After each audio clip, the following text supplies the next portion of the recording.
All right. Well, I think we should go ahead and get started. We've got a few more maybe joining us, but I am recording this so everybody knows, and this will be made available afterwards.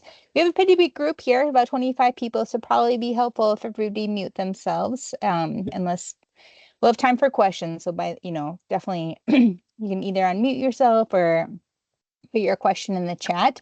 But I want to start by first of all introducing myself. My name is Annie Byrne. I'm a project manager here on the economic development team with the City of St. Paul Planning and Economic Development Department, and I am helping manage our new Commercial Corridor Organization Assistance Program. So I'm really excited that we are having the session today and this is really our first big step. This has been in motion for quite a while, so pretty exciting that we are here today with all of you. There's several others on the economic development team that are going to have been involved and will be involved in helping throughout the process. So I think it'd be good to go ahead and let them introduce themselves and speaking specifically just about the different project managers, and then we'll have the compliance team. They will be presenting some slides later, so you'll meet them later. So I don't know if we want to start with Daniela, maybe. Sure. Thanks, Annie. Hi, everybody. I'm Daniela Lorenz. I work with Annie on the economic development team at the City of St. Paul. You probably won't be dealing with me too much throughout this program, as Annie's really in charge over here. But it's great to see everybody this morning and interested to hear any questions that you all have about Rachel.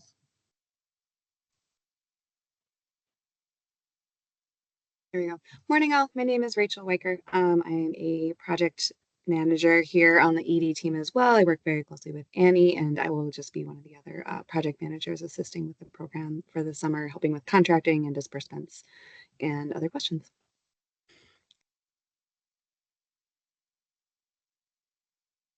All right, and Nick, let's hear from you.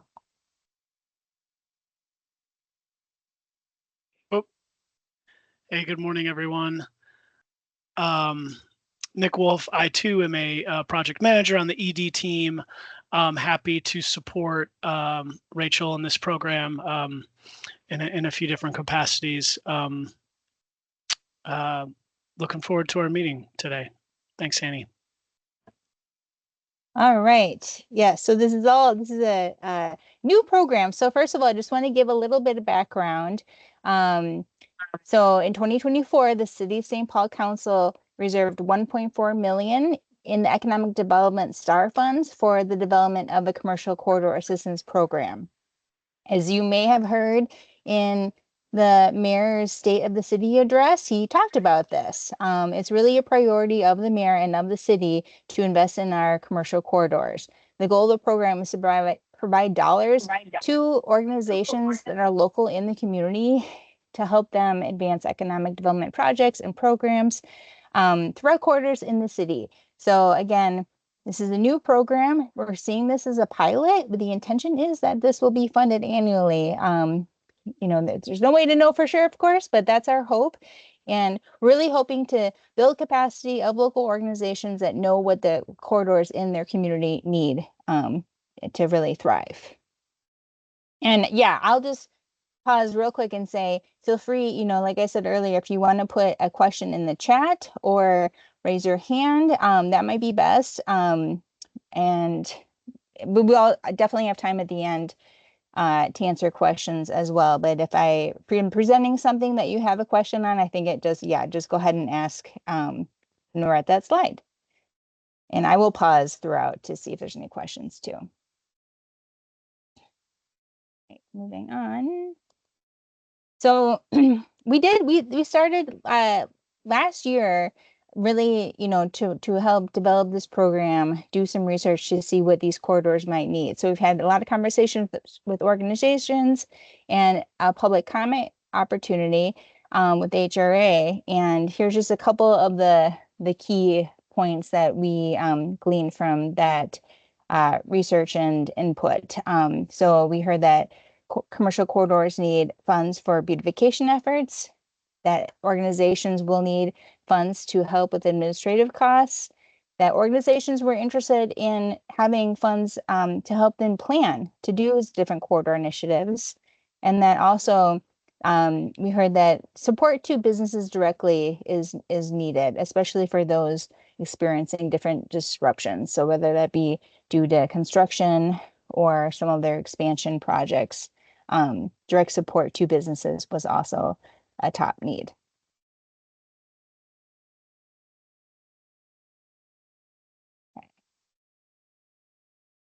So the way that this program is structured is very similar to the current district council program structure. And I know we've got a mix of business support organizations and district councils that were selected to administer and receive funds through this program. So district councils will be pretty familiar with a lot of the documentation that we're going to be using for the reporting and submission, like the proposals. But yes, so pre-selected organizations with a history of working in the identified corridors will be allocated dollars to complete eligible activities. Each corridor will receive one allocation. Funds must be spent within 1 year of receiving allocation. And the projects or programs funded through this allocation will not be eligible to receive additional city or HRA dollars for a program or project with the same scope. So for example, if an organization is currently administering or managing a star facade program, they cannot use these funds to do the exact same thing. They can do something similar, do a facade program that targets a different geography or target the same geography with a slightly different subgranting program. But we really are looking to expand and do new things versus just continue to invest in existing activities. Any questions about any of that? Okay. I do have a question. I actually do have a question, Annie. So I'm curious about this. Can't do project with the same scope, no other additional city or HRI dollars. This is a wonderful program. I'm so excited. The money that we're getting for arcade will not be enough to cover what we need to do to support arcade businesses. For instance, it was our hope that we could come to the city and talk to other programs or figure something. I mean, we've got to actually talk to everybody. But am I to understand, just help me with your clarity here, like if we receive this $84,000, which we're really excited about, you're saying like we can't come back to the city and ask for any more money to help us get the rest of the way? You know, our number is more like $1 million. So I'm just curious if you don't mind addressing that. Yeah, no, that's a good question. And I was anticipating, this to be a issue. I think the way that we're looking at it is if you can pick a segment of your project that can be completely funded with the 84,000, then you can separate that from the rest of your ask. And I think that would then, you would be you would be following this guideline requirement. Okay, thank you. Thank you so much. Yes. And I guess I'll also, if any of my other team members want to chime in, please do. And we also have John Kennedy, our city attorney, that's helping manage this program on the call too. So. All right, next slide. I have a map of the corridor. So there's 18 corridors total. So this is a map showing all the corridors, and the purple shaded areas are the areas of concentrated poverty. So the council added in to help have an element of equity. We created two funding levels dependent on if a corridor is either located in or adjacent to an area of concentrated poverty. Those that are will receive additional funding. So the funding amount for those corridors is 81,500. If a corridor is not in an area of concentrated poverty or near one, they will receive 74,000. And then I shared this table in the email, but I wanted to put it in this PowerPoint as well. So you'll have this. And if you didn't, I know we've had a few people added that weren't in the original email list. So if you've yet to get this and you would like it, no, it's in the PowerPoint, but you can also email me and I will send it to you. Just a list of all the corridors, the selected organization, its ACP designation, and the funding amount. So I just wanted to include this here in case you've yet to see it. You can see what your organization and the corridor is getting.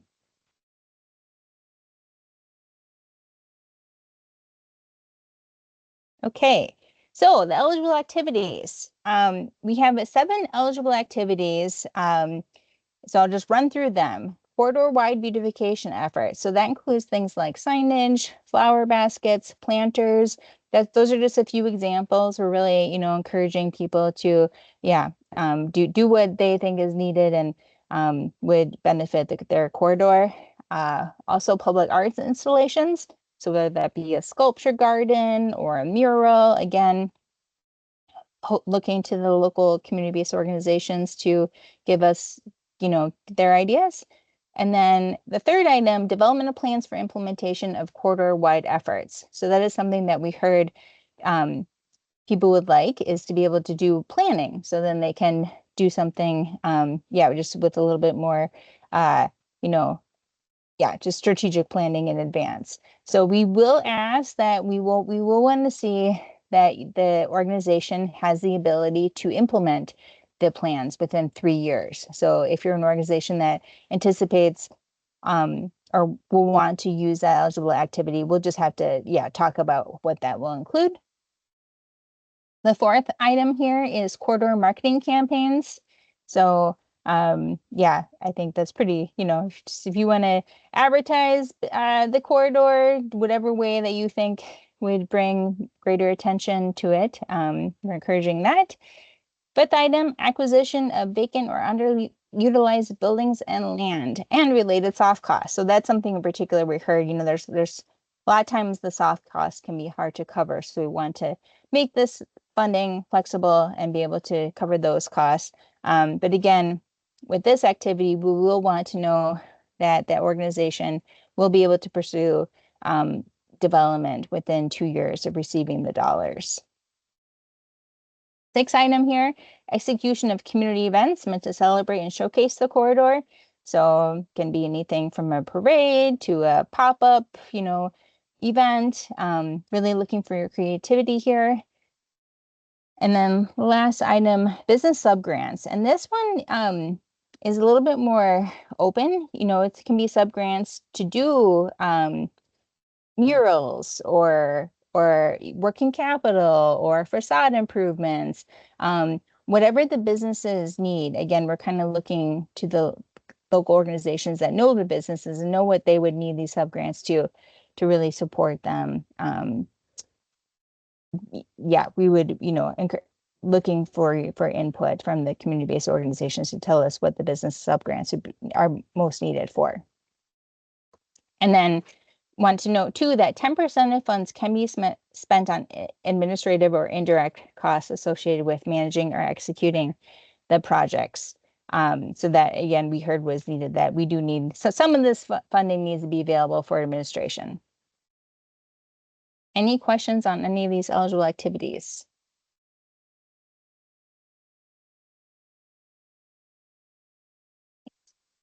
Moving on. So this is the process that we see. And again, I just want to note, this is a new program, a new process. So this is what we anticipate, how this working. So I have this info session today. I provided you the proposal material, so the scope of work and the work plan. So we'll need that. That's the first step, as well as the proposed budget and the budget justification. So those items are due June 30th. So we do encourage you to submit as soon as you have them ready. We can get going and start the conversation. I do anticipate there to be some back and forth. So it'd be good to get that process going as soon as we can. If you have any questions along the way, please reach out. And then, so June 30th is the deadline. So make sure you note that, and we will ask you to email your proposal information to the email listed here on the slides, also in the guidelines, commercialcorridors@stpaul.gov. Once we receive your proposal, staff will review the scope of work and the work plan and the budget. We anticipate using about 2 weeks to review, and then we will, go through the contracting process. So in order to get under contract, and I'll review all these steps a little bit more in detail, but we'll need your compliance requirements in addition to the final proposal documentation. We anticipate that taking about 3 to 4 weeks. And then, yeah, programs will be implemented and funds will be dispersed. So again, this is a 12-month program. So once you are under contract, you have 12 months to disperse, to expend all funds. Throughout the year, we will have ongoing check-ins. So we will have check-ins each quarter for the life of the project. And then we will also have end of year report due. Any questions on this? All right. So let's go a little bit more into the requirements to get under contract. So again, I sent yesterday the scope of work and work plan, the budget and budget justification. So that is the first step, is for you and your teams to, yeah, think about what you want to do and submit your this documentation showing us how you intend to use the funds, and the work plan.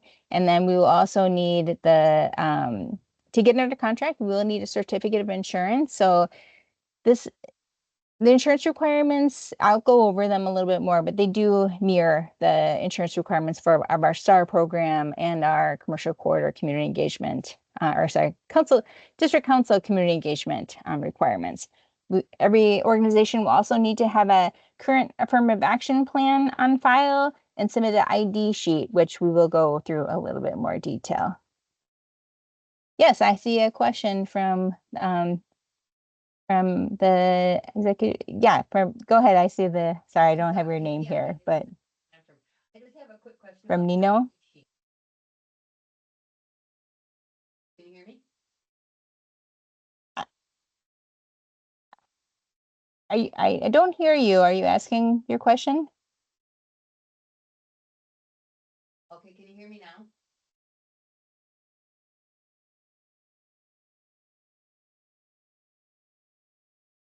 Okay, it looks like you're on mute. I see a question from Anne DeJoy. Anne, do you want to answer your question? Sure. Mine has to do with the insurance.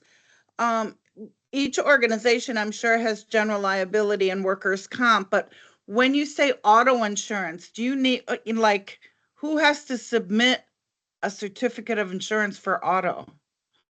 So Yeah, I'll go.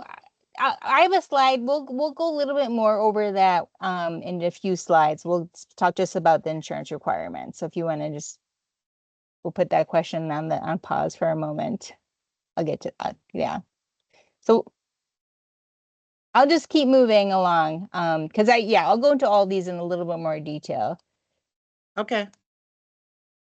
Okay, so let's start with a statement of work and work plan. Again, I sent this to you, but wanted to just give you a overview here. We will ask for a detailed description of the project or your initiative and the geography served. Obviously, you know the corridor we're asking you to target, but if there's a specific part, just make sure you highlight the specific area of the corridor that you will be proposing your activities in. Like you to describe how the funding will expand your impact, the staff that will manage the project, and any partners you may have in their role. We'd also like to understand how you will reach businesses and do engagement, and list the benefits and impact on the community. We would like you to describe how the results will be evaluated and used. And again, keeping in mind that the idea is that this program is funded in future years. So I think we would like to be able to build on this first year, looking at the results.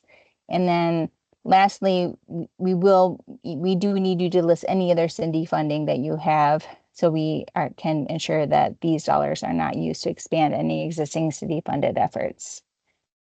Okay. I see a question from Darlene, the Eastside Neighborhood Development Company. What happens if you don't receive all proposals from all the commercial corridors? If we don't receive a my proposal, question then is, What Yeah. happens with the funding if you don't receive it all? I mean, does it go to the other commercial corridors if they want to reapply, if that you don't get all, all the proposals? That's my question. Yeah, no, that's a good question. And my understanding is that, yeah, the corridor, if a proposal is not submitted for a quarter, then that quarter won't get funding, and that the funding would just go back to the budget. I'm not sure exactly how, how that funding would be used. If I don't think it would be distributed to the other quarters, but we've yet to have a discussion about that. So I don't That know would if be great. Going you forward, that okay. would be great. Okay, Yeah, no, thanks. thank you for raising that. We can follow up, and if anybody, I don't know if Danielle or John has any thoughts on that now, but we'll just follow up. Okay, all right. And then regarding the question on the ID sheet, so this is a little different because we're doing pre-disbursement, which is why we're requiring it up front. But I'll talk a little bit more about that requirement when we get to talking more about the disbursements. Okay, so here is just, I wanted to give you a quick snapshot of the key chart in the statement of work and work plan where we ask for the anticipated timeline. So just your key activities, it doesn't need to be too detailed, but we want to know what your main plan is. The time activities will be implemented, what the key activities are, and who will be responsible for them. And then it goes a little bit deeper in the work plan. We ask you to list the goals of the project, and for each goal, to list the specific activity, task, or strategy, the anticipated outcomes. And again, this is for reporting. At the end of year, we will ask you to list for each of those activities the achieved outcomes. Okay, I see your question, Kathy. You will need two separate contracts yes. That's the current thought. If for some reason you're gonna, we can talk more about that if it makes more sense for you to have one, but as of right now, my understanding is you would have two. All right, so a little bit about the reporting. Like I said earlier, we'll have quarterly check-ins with organizations. These quarterly reporting questions are modeled after the district council reporting. And so hopefully a lot of you will be familiar with this. We'll ask just the overall project status, understand the project cost to date, the outcomes to date, the timing to execute the project, and if applicable, organizations will be asked to provide photos. So we really be great, we're excited to build out our webpage and really showcase the impact that this program is making on the quarter. So we love photos. And then the end of year report, we'll also, like I said earlier, we have that table where you will list the achieved outcomes so we can compare to the anticipated outcomes. Okay, so now on to disbursements. So yes, the main reason why we are requiring the ID sheet to get under contract is because, and came from council and leadership, is we really wanted to be able to do pre-disbursement. So not make this a reimbursement program only. There are some projects that will need to do it by reimbursement, but construction projects with a total project cost less than 25,000 are eligible for pre-disbursement. Up to 80% will be dispersed upfront once all those compliance requirements are met. So basically, again, the affirmative action plan, the ID sheet showing who the funds are going to go to the extent that we do realize that you may not know yet, and that's fine.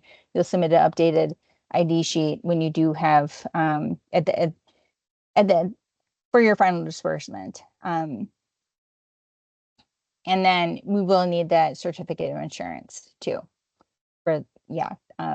And then construction projects at or exceeding 25,000 total project cost will not be eligible for disbursement, and this is because prevailing wage compliance requirement will apply. So we will need reporting on wages to be approved before we disperse funds.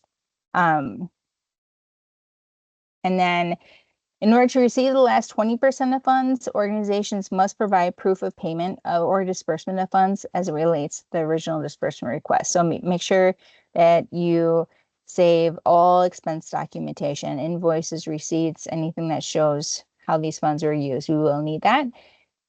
And then lastly, we will have a pre-contracting meeting with each organization to really go over relevant details about disbursements, because we anticipate this varying a fair amount depending on what the project is. I mean, then we can also answer any questions you may have.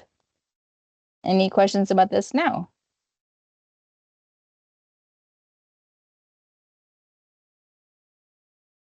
So projects that do not involve construction, like events and beautification, yeah, those should be eligible for pre-disbursement. If I do think there's a little like blurry area for beautification, if that involves some construction work, then we would have to, when we have that pre-contracting meeting, that's when we would go over that and involve our compliance managers to determine if activities are eligible for pre-disbursement. But overall, the idea is yes, they would. All right. Now let's talk a little bit about the insurance requirements. So we will require the certificate of insurance showing 1.5 million coverage for each occurrence. And so this is for general liability before the contract can be approved. This is again the standard requirements that we have for most of our other programs, and umbrella policy is often helpful if that 1.5 million policy is a challenge. So just know that. And so auto coverage is required, and the reason why we anticipate if you're going to be using a car to do any piece of this project, that's why we need auto coverage. If that's going to be a problem and you can give us basically just give us a statement saying that you will not be using auto in connection with any aspect of this project, then that would likely be able to be waived. We can talk a little bit more about that with our risk manager, Michael Cowell. So I have his contact information here, but I can also help facilitate that. So hopefully, Anne, does that answer your question? Yes. So, so if 3 people in an organization are working on something and they are using their cars periodically to go to meetings and whatnot, each of those individuals will have to submit their auto insurance policy. I think so. Basically, it's any auto that's going to be used in connection to the project. But I can confirm that with our risk manager. Typically, I'm used to just getting one auto policy, but that you make a good point, more than one auto will be used. So, because if you're organizing an event and you're going to meetings and you're using your vehicle to get to that meeting back and forth during the planning, and then you're picking up supplies during the event, it's not just going to be all one person. It'll be different people.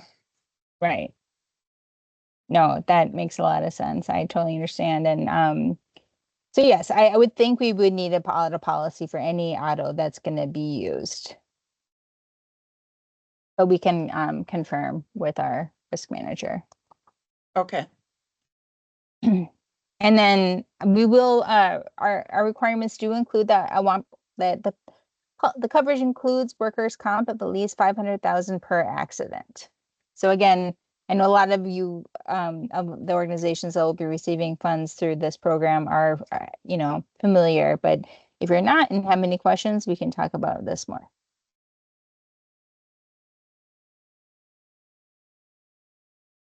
Okay, so we're going to go into the compliance requirements. And again, I know a lot of you are familiar, and this will be sort of reminding you, but some of you, this will be brand new information. So I'm just going to give a quick overview, and then each of the compliance managers for these 3 different compliance programs will go into them a little bit more detail and talk about the actual reporting and what's needed.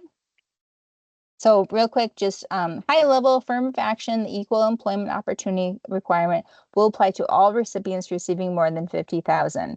So all organizations are allocated, more than 50,000, but if you, for whatever reason, you choose to take less than 50,000, then this would not apply to you.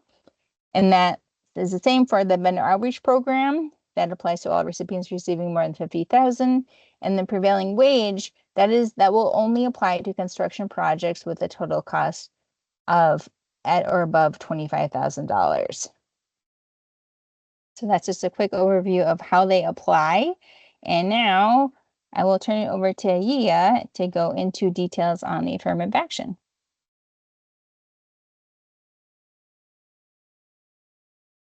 Hi, I'm Yia. I monitor affirmative action and workforce inclusion with the HERO department. A lot of you guys are familiar with affirmative action and have an affirmative action plan certified with the city. So I'm not really reading through the slide here, but just talking about affirmative action requirement.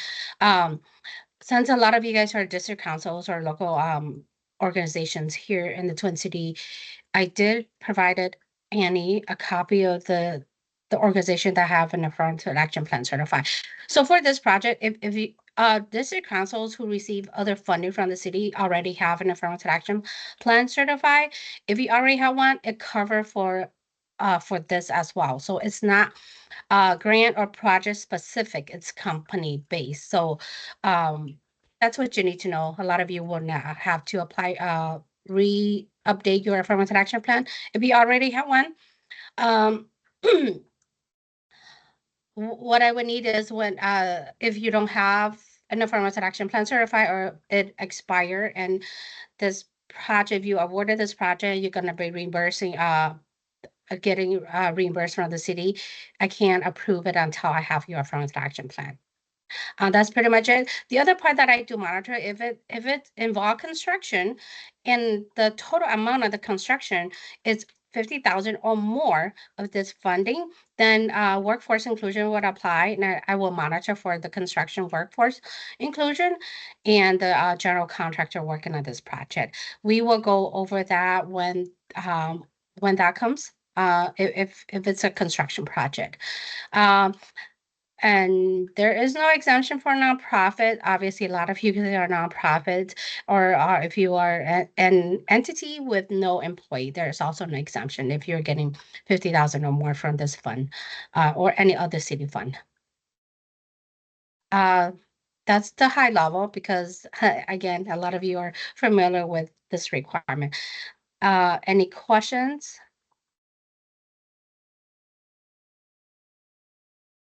Okay, I see no question. Then we could move on to the next compliance.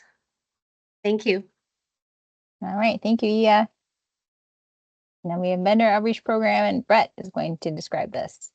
Yeah, hi everyone. I'm Brett Bicoy, contract compliance coordinator, specifically handling the vendor outreach program. Vendor outreach program is the city small business inclusion program that applies to contracts with a total project cost over $50,000. It's what establishes that participation goal that, I believe most, if not all of you have seen before, of that 25% of the subcontracting opportunity be awarded to certified small and local business enterprises, SBEs. And then there are also those sub goals off that you see there, 5% to minority-owned small businesses and 10% to women-owned small businesses. Specifically, it's important to note, because this is something that's a point of confusion pretty often, that businesses must be specifically certified by the Central Certification Program, mostly referred to as CERT, in order to count towards VOP goals. If you believe that a vendor you're working with or that you want to work with might be eligible for CERT certification, but they aren't currently, encouraging them to look into CERT is something that we, weigh heavily in your favor if we do fall short of goals and I need to later request good faith efforts. Certification's free, lasts for 3 years. So, definitely, be encouraging everyone to at least investigate it. I'll talk about the generally applicable requirements on the next slide, but you will hear from me as we go through this process if there's anything unique to you or your project, whether it be at a pre-con or otherwise. So generally, you're going to want to make sure that you and your vendors are accessing the CERT directory with any opportunities on the project for subcontractors, sub-vendors, or suppliers. And then you can see the link there. I also like to note that even if your project isn't VOP applicable, the CERT directory is a great resource to find small and local vendors regardless. I definitely encourage you, if you haven't seen it or used it before, to take a look at it, even if I'm not there behind you telling you that you have to. The other thing is to just make sure that you and your vendors are keeping track of any efforts in reaching out to CERT vendors. And specifically noting which specific opportunities you may have had that had no qualified CERT vendors available, just in case, goals aren't met. And I do have to request good faith efforts that, you're not having to backtrack potentially weeks or months into the process and, recompile that information for me. Online reporting may apply, but if so, I'll be in touch about that, somewhere along after I see your guys' ID sheets. That is pretty much it. So if there aren't any questions, I can pass it back to Annie. All right, if there's no questions on vendor outreach, we will go on to our final compliance requirement, prevailing wage, and Ethan is here to talk about that.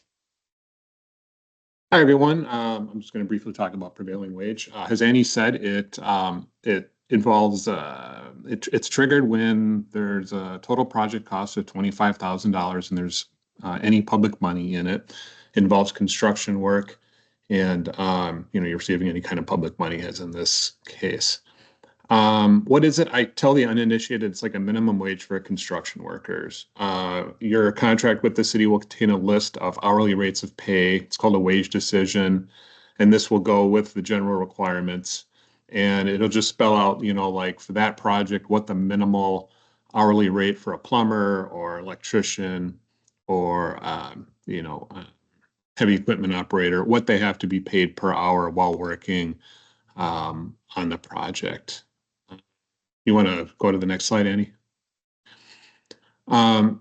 So you want to tell the recipients, to kind of let their contractors know as soon as possible that their project will be prevailing wage, preferably at the bidding stage. Some contractors don't like working on these projects because it is an increased paperwork burden because they do have to submit their payroll to the city. But just try to catch them early at that stage so that, we can give them a heads up on it. It's not a surprise to them later on after they've already done the work or something like that. I'd say make sure to include, the paperwork into your contract with these contractors, just so that they're held to it and they're aware of it. And then once a project begins, those contractors will need to submit their payroll to the city.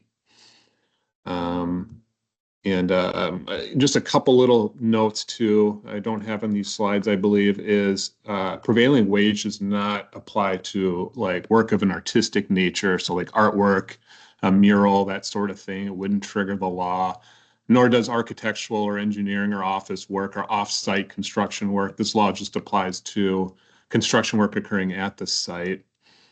Another heads up I like to give people is it encapsulates all construction work occurring at the same time and place. So like an example I sometimes give is with the STAR projects, the STAR program is that you might have like a corner mom and pop restaurant and they're applying for some STAR money because they want to redo their patio, but they're saying to themselves, well, I'm going to be closed for a couple weeks anyways for that, or a week. So let's do the roof and the bathroom at the same time out of our own pocket.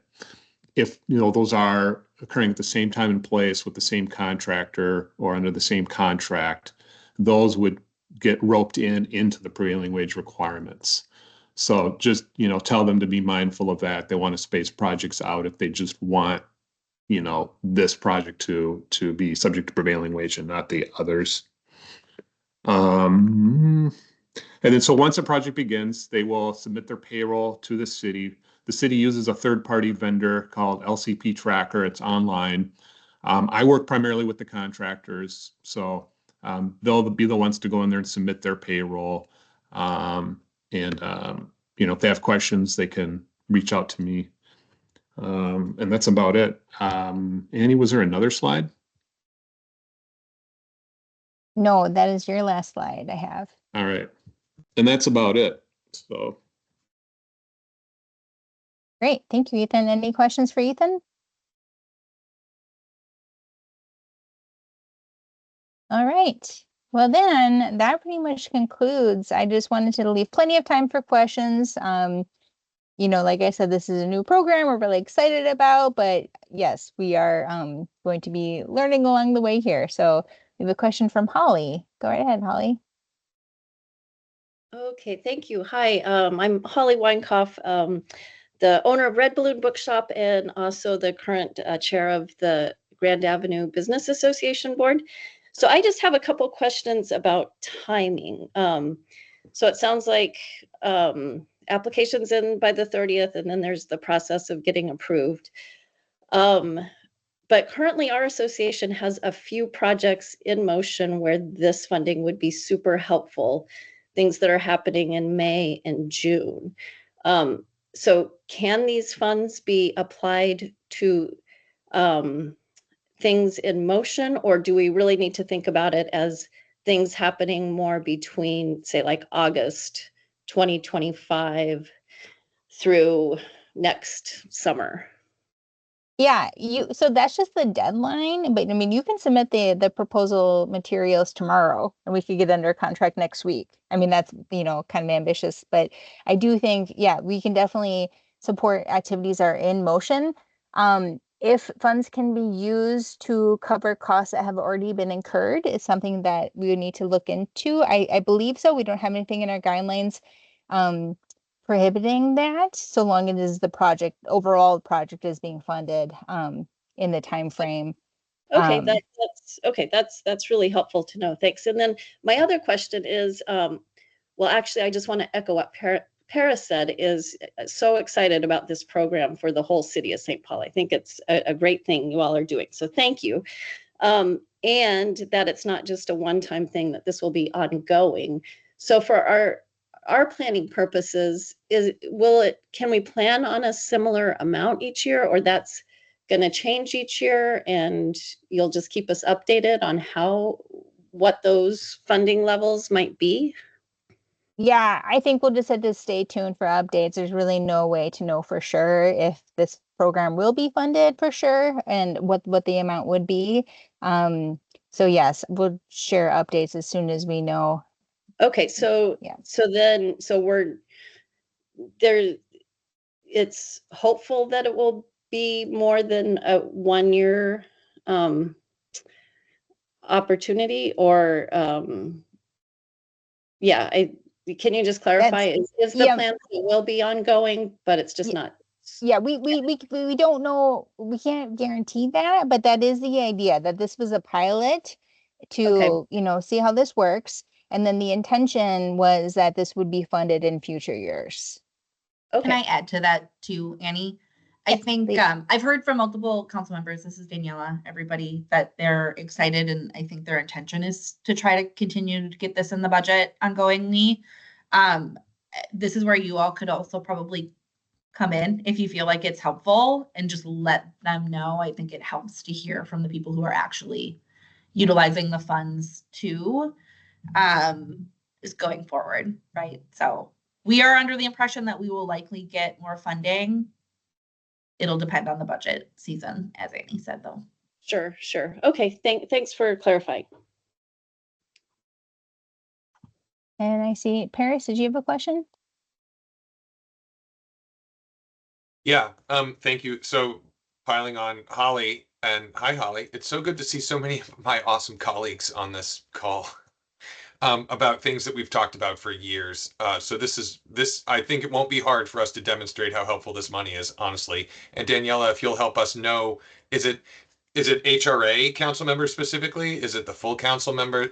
So help us know how our advocacy and communication could really be most effectively directed. My question, Annie, for you was, is this the kind of, and regarding Holly, right? Like we have marketing things that are happening right now. This is 2025 money. You said it needed to be expended in a year, which implies 12 months, but could also just mean 2025.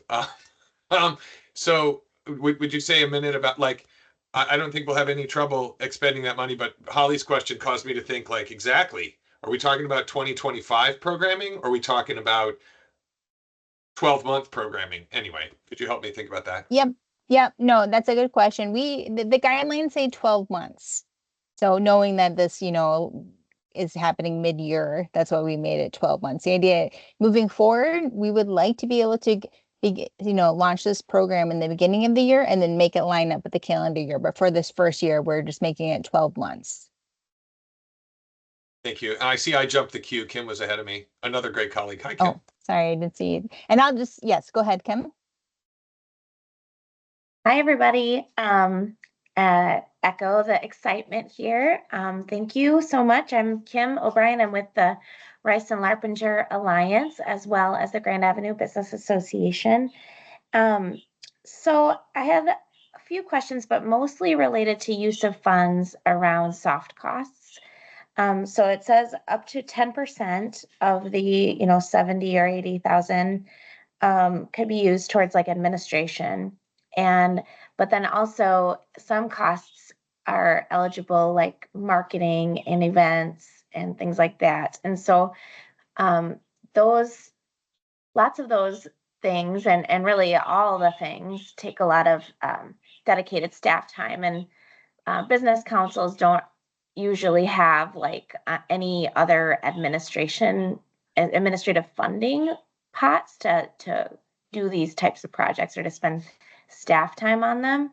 So I'm wondering how flexible are, for example, the events funds, could they be used towards staff costs in order to execute these programs? Good question. So my understanding is that the staff costs that will fall in the 10%. And if it's just paying for like staff time, that will need to count within the 10%. If it's contracting, that wouldn't be happening if it weren't like if it's just directly related to the project, then that would be not part of that 10%. But I understand the concern that this causes, but yes, the way that the guidelines are written is that the normal administration, so like staff, management of these programs will fall in that 10%. Can I just jump in there real quick to help clarify that? Because one of the guidelines also said, like for events, like planning is an eligible cost. Well, that is often staff doing the planning. So the way it's sounding, then it seems like we need to contract outside for our planning in order for it to qualify. So or I'm going to. Or do we just need to like, maybe it's more a matter of clarifying how staff time is used. Like, whatever is truly admin, that's just up to the percent. But if staff time is used for planning, then that's a different kind of bucket. Does that make sense? I think so. I think there may be some confusion around the planning. I put up the slide here with the eligible activities. The planning we were saying is like that is your activity. You're creating a plan. So you're not planning for, if you want to put funds towards an event this year, then that would be its own, that would be the proposal is to do an event, not to create a plan. Do you guys think that maybe that this could be like and maybe the projects I work on are just a little unique in this way. So maybe there's an opportunity just to connect separately about how we might, because we definitely need these funds. And I think if we're to expand our programming or, how we just don't have the human power to do that. If the funds, can't cover that human power. But I hear what you're saying about subcontractors. So say if we were to hire an event coordinator outside of staff, then that could be eligible. So maybe there's just some massaging about, like Holly said, how we characterize that time needed to execute programs. Does that sound right? Yeah, I think so. And I think this is, when we do receive your proposal and we have those sort of like individual meetings, we can go through the budget a little bit more closely and understand your project and really Okay. refine, yeah, these details. Okay. Because it's, yeah, I do think there's a lot of nuances and details in Yeah. here that we won't really know until we get to it. Right. Thank you. And then a kind of separate question too is about geography. So the corridors that the organizations were assigned to, or sometimes a corridor is broken up in a different way. Like, is there still opportunity to evaluate that between the assigned partners? Like could there be a collaboration between a couple of the organizations? Say, I'll just give the example of Grand Avenue has an east side and a west side in the program, or, I guess Rice Street too. I work closely with North End Neighborhood Organization. So I just wondered about the flexibility there, or how we might tackle those geography questions. Yeah, I think we're open to some collaboration and coordination for, yeah, like you said, several of these corridors, are broken up, like a single street is broken up into several corridors. And I think it makes a lot of sense, um, depending on what the project is, to, yeah, collaborate and have a partnership. So yes, I think we should talk about that, once you like think through like what you want to do. We can talk about it with more detail, and so long as, all the organizations are on board and, want to commit to doing the same thing, I don't see why that would be an issue at all. Sure. So yeah, so there's room. I don't have a solution yet to it, but I definitely want to work with my colleagues where corridors are shared and figure out how we divide up the work and also create a cohesive experience. So that Right. was all my only questions for now. Thank you. Great. Thanks, Kim. And Annie, there's a couple of questions in the chat too, if we want to go let through. me- sorry, I had that closed.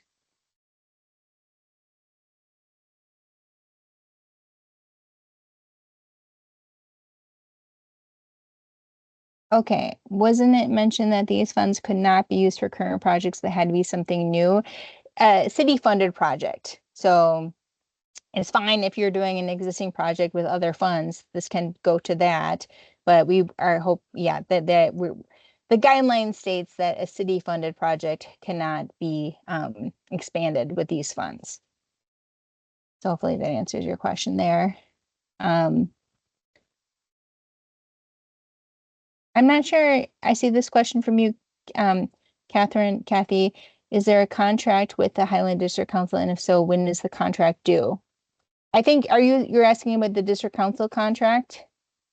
Yes, actually, Kathy Caruth, the executive director, couldn't be here, and she wanted me to ask if there was a separate contract with the district council for this, if they have to sign contracts for this, or if we're, I guess, are just working on the proposals. Okay, I know the Highland District Council does have a separate contract, that's Zoe, who's on this call too, manages the district council funding. Okay. And so I don't know if you're speaking about that, then yes, and that's something that you could maybe Zoe could follow up with you about. No, Kathy Caruth just asked if there was going to be a separate contract to administer this program. Oh, I see.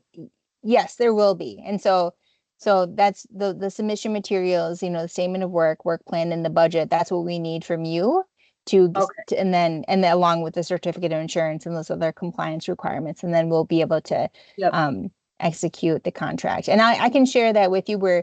It's in development as we speak. We're basically going to be kind of modifying our STAR contract. Okay.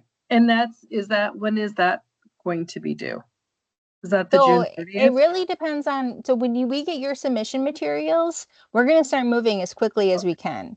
So again, the deadline is June 30th, but we are encouraging you to submit it as soon Yep. as you can. Okay. And then we'll just review, probably like, yeah, have whatever additional discussion we need, and then we'll get that contract executed. Perfect. All right. That's what I needed to know. Thank you very much. Great. All right. I did want to share, I forgot earlier, I wanted to say that I know it's great to hear there's so much excitement about this. I'm also really excited, and I see this as a really great opportunity to really, create a little bit more cohesion with the different corridors and just share information and ideas about what, I know we have such a mix of organizations, and some have a lot of experience doing these types of activities, business support and supporting these commercial corridors. Some this may be a little bit newer focus area.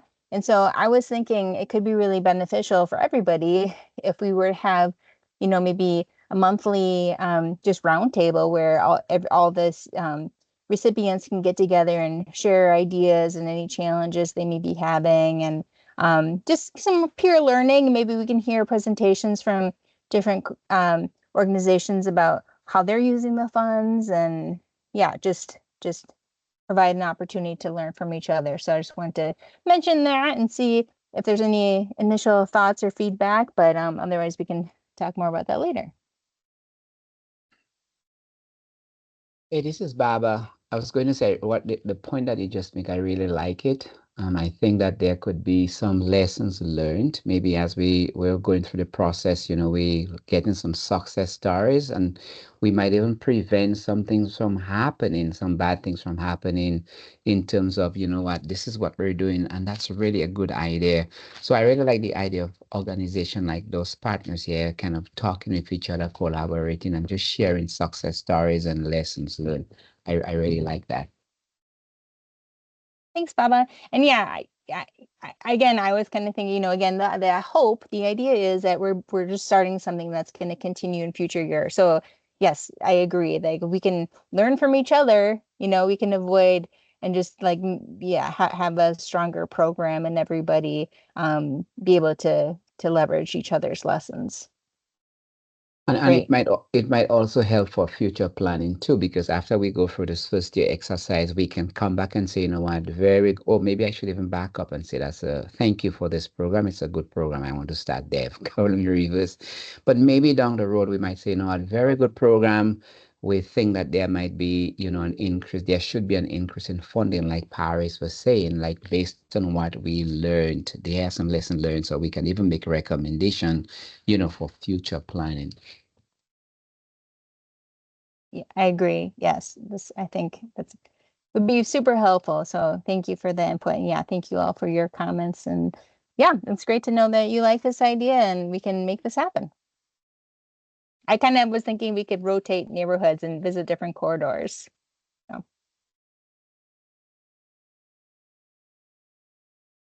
All right. Any other additional questions, Paris? Thanks. Yeah, that's a great idea. And let's use some of the money to actually support some local businesses to bring us lunch for those corridor collaboration meetings.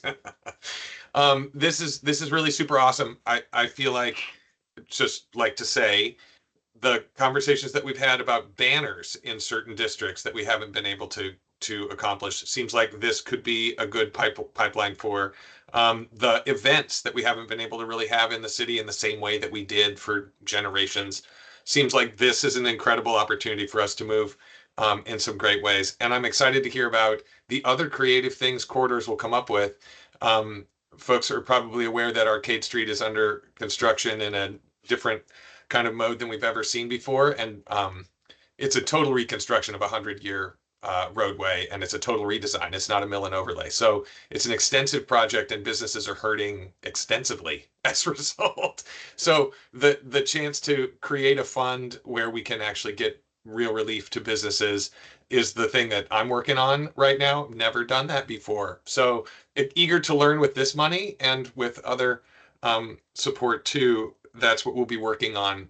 So thank you. Like, there's no way we could get started with the current programs that are available to us in the city of St. Paul or at the state legislature or in Ramsey County for the kind of thing I'm talking about right now. So I have learned. So here we are. Thank you very much for this first start. I also want to just echo what my colleague Kim said and what Holly reaffirmed too. We are tiny little organizations who do it all. So the admin part of my job is a part of my job, and the program delivery part of my job is a part of my job, and the coming to coalition meetings and doing creative new things with you guys in a new form is a part of my job. And somehow we have to figure out how we fund all of it. Because there's only one guy here. And I like the idea of maybe subcontracting for more capacity. Like, let's do engagement and outreach on the corridor. Let's subcontract for that.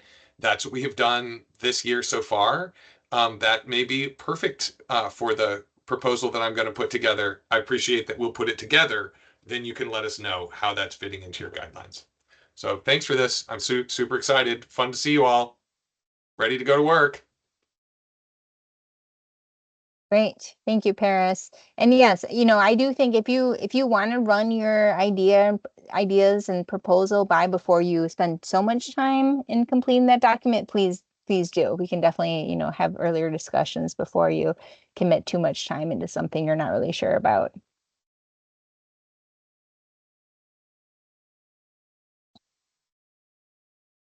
All right. Any other questions? Okay, well, I just wanted to make sure we had plenty of time for questions and any discussion. So I'm so glad you're all so excited about this, and this is going to be a great resource. And yeah, so yes, if you have any additional questions after this, please let me know. I will email you the recording. I will email you the slides. You have you should have all the proposal information, but if you do need anything, just let me know. And yeah, we'll get going. I'm excited to start working with all of you. Thank you so much for joining us today. Thank you so much, everybody. Thank you. Thank you. Have a Thank good you, day. Anne. Bye. Thank you. Thanks all. Thanks all. Thanks, Annie. Thank you, City. Bye.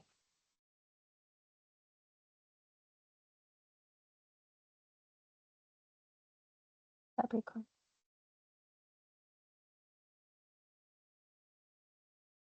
Good job, Annie. Do you want to jump on a different call?